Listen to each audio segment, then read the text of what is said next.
Scientists at Penn State University have developed a technology called Audible Enclaves, which allows sound to be directed to a single person in a crowd without others hearing it. This uses self-bending ultrasound beams and nonlinear acoustics. Two ultrasonic transducers emit inaudible sound waves at slightly different frequencies, which travel in a curved path, and only become audible when they intersect at a specific point, creating a localized sound pocket. Acoustic metasurfaces, three-dimensional printed materials, guide these beams to bend around obstacles like a person's head, ensuring precise delivery. So we tested the system at about 3 feet with a sound level of 60 decibels, which is about the volume of a normal conversation.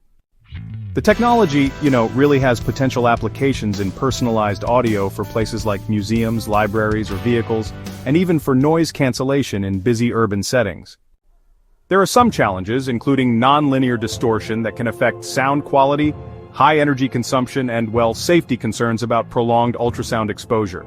Ethical considerations like privacy and consent in public spaces definitely need to be addressed too. The research, which was led by Jiaxin, Zhong, and Jing, was published in the Proceedings of the National Academy of Sciences on March 17, 2025.